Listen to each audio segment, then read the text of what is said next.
Hello friends, Rajasthan police 2020 के लिए जो आपका सेक्शन जो ए है जिसमें कंप्यूटर से रिलेटेड आपके क्वेश्चंस जो आएंगे, यहाँ पर हम मॉक टेस्ट नंबर 3 आपके लिए लेकर आए हैं। परीक्षा के लिए एक आपकी महत्वपूर्ण टेस्ट है, आपका 25 महत्वपूर्ण प्रश्न हम आपके लिए लेकर आए।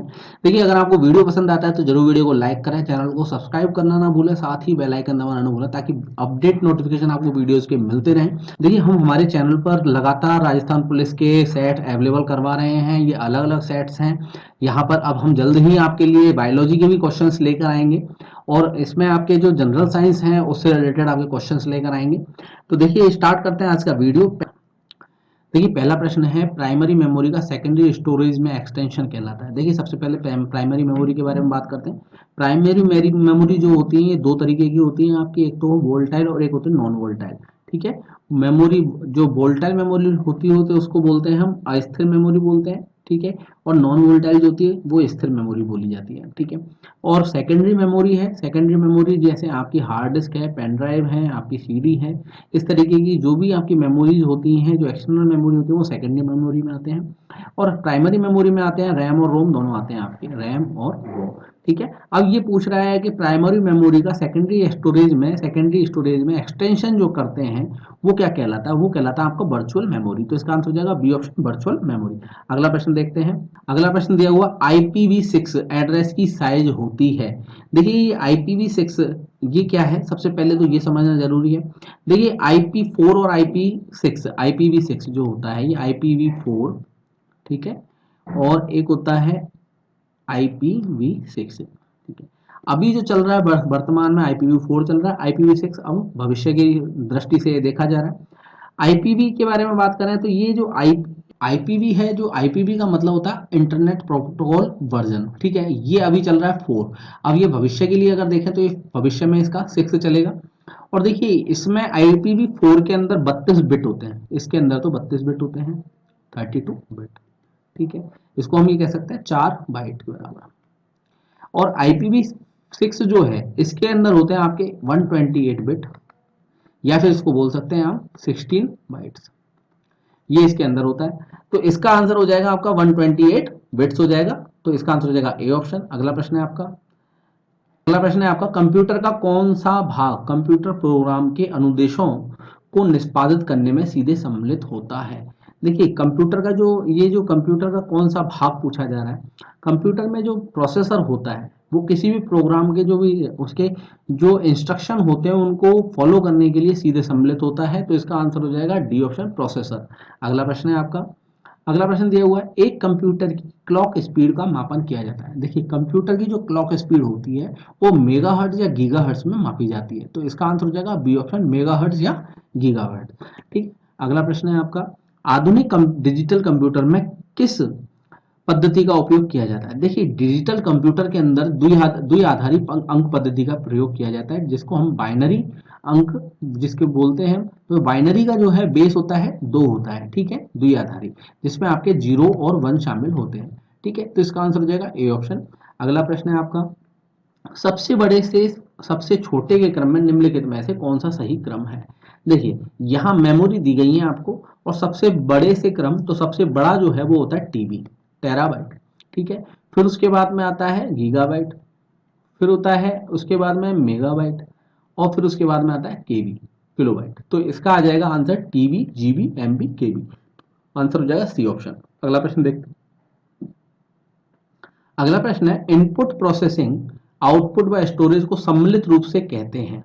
देखिए, इनपुट प्रोसेसिंग और आउटपुट स्टोरेज को सम्मिलित रूप से कहा जाता है सिस्टम यूनिट। सिस्टम यूनिट, जिसके अंदर सिस्टम यूनिट के अंदर आपके इनपुट में आपके जो इनपुट डिवाइस जो है वो आपके कीबोर्ड, माउस, ठीक है, और इस तरीके से ये आपके इनपुट डिवाइस आती हैं। ठीक है। आउटपुट डिवाइस जो है आपके, जैसे आपका हो सकता है स्पीकर, हो सकता है जैसे आपका मॉनिटर हो सकता है। स्टोरेज की बात करें तो स्टोरेज में आपकी मेमोरी आ गई। ठीक है। प्रोसेसिंग, प्रोसेसर आ गया। ठीक है। तो इसको सबको सम्मिलित तरीके से अगर देखा जाए तो ये कहलाता है सिस्टम यूनिट कहलाता है। तो इसका आंसर हो जाएगा ए ऑप्शन। अगला प्रश्न है आपका, रोम निम्न में से किसका उदाहरण है? देखिए, रोम के बारे में बात करें तो रोम जो है ये नॉन वोलेटाइल मेमोरी है, जिसको हम स्थिर मेमोरी कहते हैं। ठीक है। रोम जो है ये आपकी क्या है, नॉन वोलेटाइल मेमोरी है रोम। ठीक है। तो इसका आंसर हो जाएगा आपका सी ऑप्शन, बिल्कुल सही आंसर होगा। नॉन वोलेटाइल का मतलब होता है स्थिर मेमोरी, और जो रैम जो होती है ये होती है आपकी वोलेटाइल मेमोरी। ठीक है, वोलेटाइल मेमोरी जो कि अस्थिर मेमोरी होती है।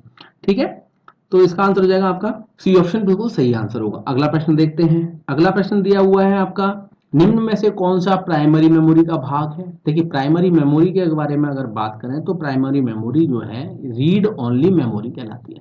प्राइमरी मेमोरी तो ROM के नाम से जानते हैं इसको, रीड ओनली मेमोरी के नाम से जानते हैं। तो इसका आंसर हो जाएगा बी ऑप्शन। अगला प्रश्न देखते हैं। अगला प्रश्न है आपका ALU का कार्य है। देखिए अर्थमेटिक लॉजिकल यूनिट जिसको हम बोलते हैं ALU, ALU का कार्य होता है गुणा करना, जोड़ना, भाग लगाना, ठीक है, तुलना करना। ये सभी कार्य कौन करता है, ALU करता है। ठीक है, तो इसका आंसर हो जाएगा डी ऑप्शन, जोड़ना, बाकी गुणा, भाग, तुलनात्मक कार्य, ये उपरोक्त सभी। तो इसका आंसर हो जाएगा डी ऑप्शन। अगला प्रश्न है आपका, अगला प्रश्न दिया हुआ, एक कीबोर्ड पर कितने फंक्शन की होते हैं। देखिए फंक्शन की आपने देखा होगा F1 F2 इस तरीके से लिखा रहता है हमारे जो कीबोर्ड होता है उसके ऊपर। ठीक है, तो फंक्शन की जो होते हैं ये F12 तक होते हैं, तो 12 फंक्शन की होती है। तो इसका आंसर हो जाएगा डी ऑप्शन, फंक्शन कितने होंगे, 12। अगला प्रश्न है आपका, निम्न में से इनपुट डिवाइस ग्राफिक्स के काम में प्रयोग किया जाता है। देखिए आपसे इनपुट डिवाइस के बारे में बात हो रही है। ए ऑप्शन दे रखा है कीबोर्ड, बी ऑप्शन दे रखा है जॉयस्टिक, सी ऑप्शन दे रखा है प्रिंटर, डी ऑप्शन दे रखा है लाइट फैन। देखिए यहाँ पर ग्राफिक्स डिजाइन के लिए बात हो रही है, डिवाइस जो है ग्राफिक्स के लिए काम में ली जाती है, वो ली जाती है लाइट पेन। तो इसका आंसर हो जाएगा डी ऑप्शन। बाकी का है ये नॉर्मली इनपुट डिवाइस है, ये ग्राफिक्स के लिए नहीं ली जाती काम में, जबकि लाइट पेन का यूज किया जाता है ग्राफिक्स के लिए। तो इसका आंसर हो जाएगा डी ऑप्शन। दोस्तों अगर आपको ये क्वेश्चंस अगर अच्छे लग रहे हैं तो आप जरूर हमें कमेंट करके बताएं कि आपको इन क्वेश्चंस में से कितने क्वेश्चंस आते हैं। और अगर वीडियो अच्छा लग रहा है तो वीडियो को लाइक करें, चैनल को सब्सक्राइब करना ना भूलें, और हमें कमेंट करके बताएं कि इनमें हम क्वेश्चंस में हम आप किस तरीके से सुधार कर सकते हैं हमारे वीडियोज़ के अंदर। और अगर आपका जो सजेशन होगा और वो हमारे लिए कुछ अच्छा होगा तो हम जरूर उसको अप्लाई करेंगे अपने वीडियोज़ में। तो अगला प्रश्न देखते हैं। अगला प्रश्न है आपका, विद्युत भंग होने पर जो मेमोरी समाप्त हो जाती है उसे कहते हैं। देखिए विद्युत भंग होने पर यानी कि करंट अगर चला जाए, ठीक है, लाइट अगर चली जाती है तो मेमोरी अगर समाप्त हो जाती है, वो मेमोरी कहलाती है वोलेटाइल मेमोरी। वोलेटाइल मेमोरी कौन सी होती है, जो कि अस्थिर मेमोरी को बोलते हैं। वोलेटाइल मेमोरी किसको बोलते हैं, अस्थिर मेमोरी को बोलते हैं। तो वोलेटाइल मेमोरी जो अस्थिर होती है, ठीक है, तो ये क्या होती है, जब लाइट चली जाती है तो इसमें से हमारी ये जो मेमोरी होती है पूरी की पूरी समाप्त हो जाती है। ठीक है, तो अगर इसकी वोलेटाइल मेमोरी के बारे में बात करें तो वोलेटाइल मेमोरी जो होती है वो होती है आपकी रैम। कौन सी मेमोरी होती है आपकी, रैम मेमोरी होती है, वोलेटाइल मेमोरी होती है रैम। यह रैंडम एक्सेस मेमोरी जिसको हम बोलते हैं, वोलेटाइल मेमोरी होती है ये। तो इसका आंसर हो जाएगा ए ऑप्शन। अगला प्रश्न है आपका, सिक्योर इलेक्ट्रॉनिक ट्रांजैक्शन प्रोटोकॉल के लिए प्रयोग होता है। देखिए सिक्योर इलेक्ट्रॉनिक ट्रांजैक्शन प्रोटोकॉल के लिए प्रयोग होता है, ऑप्शन दिए हुए आपके, क्रेडिट कार्ड भुगतान, चेक भुगतान, इलेक्ट्रॉनिक नगद भुगतान, इंटरनेट सेवाओं के लिए छोटी मात्रा का भुगतान। देखिए यहाँ बोल रहा है secure electronic transaction protocol, cheque भुगतान नहीं हो सकता, इलेक्ट्रॉनिक नगद भुगतान नहीं हो सकता। क्रेडिट कार्ड का जब भुगतान करते हैं तो वहां पर सिक्योर एक चैनल होता है जिस पर हम सिक्योर चैनल पर ही हम ट्रांजेक्शन करते हैं, ये प्रोटोकॉल होता है सिक्योर इलेक्ट्रॉनिक ट्रांजेक्शन प्रोटोकॉल जिसको हम बोलते हैं। ठीक है, तो इसका आंसर हो जाएगा ए ऑप्शन। अगला प्रश्न है आपका, अगला प्रश्न दिया हुआ है, प्रोटोकॉल एक वेब पेज को दूसरे वेब पेज से जोड़ने का समर्थन करता है। देखिए प्रोटोकॉल की बात हो रही है, यहाँ है hyper text transfer protocol. Hyper text transfer protocol जो होता है वो एक वेब पेज को दूसरे वेब पेज से कनेक्ट करने का कार्य करता है। तो इसका आंसर हो जाएगा सी ऑप्शन। अगला प्रश्न है आपका, इंटरनेट के माध्यम से आपके कंप्यूटर में अनाधिकृत एक्सेस वर्जित करना प्रोटोकॉल का उपयोग करता है। देखिए इंटरनेट के माध्यम से आपके कंप्यूटर में अनाधिकृत जो एक्सेस वर्जित करने का जो प्रोटोकॉल का उपयोग होता है वो होता है फायरवॉल। तो इसका आंसर हो जाएगा बी ऑप्शन, फायरवॉल। देखिए अगला प्रश्न है, एक नेटवर्क प्रसारण के दौरान डेटा को सुरक्षित करने का तरीका है।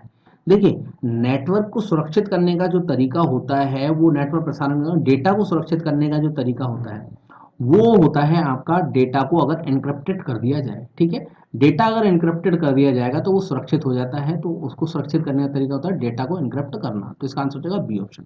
अगला प्रश्न है आपका, आप एक रिपोर्ट में अपनी कंपनी के लोगों का ग्राफिक्स कैसे डालोगे। देखिए रिपोर्ट में अगर आपको कोई रिपोर्ट है और उस रिपोर्ट के अंदर अपनी कंपनी का लोगो डालना है तो आप क्या करेंगे, टूल बॉक्स में जाएंगे पहले तो, और वहां पर छवि बटन जो होगा आपका, जो पिक्चर इमेज बटन जो होगा उस पर क्लिक करेंगे और रिपोर्ट पर ग्राफिक्स के लिए प्लेस होल्डर खींचेंगे। ठीक है, तो ये आंसर हो जाएगा, इसका आंसर हो जाएगा ए ऑप्शन। अगला प्रश्न देखते हैं। अगला प्रश्न हुआ है माइक्रोसॉफ्ट एक्सेल में इनमें से कौन सी फाइल एक्सटेंशन सेव होता है। देखिए यदि कोई अगर मान के चलो आपकी माइक्रोसॉफ्ट एक्सेल के अंदर आपने कोई फाइल वर्क कर रहे हैं और जब आप उसको सेव कर रहे हैं तो सेव करने के बाद में वहां जो एक्सटेंशन आएगा फाइल का, आपने कोई भी नाम दिया है, जैसे मान के चलते हैं मार्च, ठीक है, मार्च आपने डाल दिया मार्च, और उसके बाद में डाल दिया मार्च बजट, ठीक है, मार्च बजट आपने ये डाल दिया। अब उसके बाद में आप जब इसके अंदर जो जो एक्सटेंशन फाइल जो बनेगी, जो पीछे की साइड जो इसमें डॉट करके आपका जो एक्सटेंशन होगा वो होगा XLS, ठीक है, ये इसका एक्सटेंशन होगा। और तो माइक्रोसॉफ्ट एक्सेल का जो एक्सटेंशन होता है वो कौन सा होता है, .xls, तो इसका आंसर हो जाएगा ए ऑप्शन। अगला प्रश्न देखते हैं। अगला प्रश्न दिया हुआ है एक से अधिक होम पेजों का इंटरनेट एड्रेसों को सपोर्ट करने की सेवा सर्वर की क्षमता कहलाती है। देखिए एक से अधिक अगर होम पेज आप अगर यूज कर रहे हैं, एक से अधिक होम पेजों और इंटरनेट एड्रेसों को सपोर्ट करने की जो सेवा सर्वर की जो क्षमता कहलाती है वो कहलाती है मल्टी होस्टिंग, तो इसका आंसर हो जाएगा ए ऑप्शन।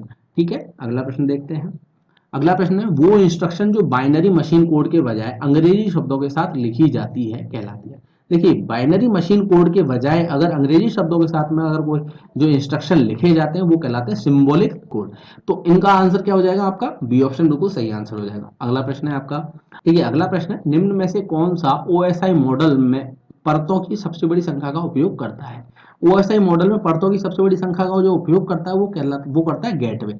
गेटवे सबसे बड़ी संख्या का उपयोग करता है ओएसआई मॉडल में, तो इसका आंसर हो जाएगा डी ऑप्शन। अगला प्रश्न है आपका कंप्यूटर गतिविधियों के सुपरवाइजर को क्या कहा जाता है। देखिए कंप्यूटर गतिविधियों के जो सुपरवाइजर को कहा जाता है कंट्रोल यूनिट, सीयू के नाम से इसको जानते हैं कंट्रोल यूनिट को।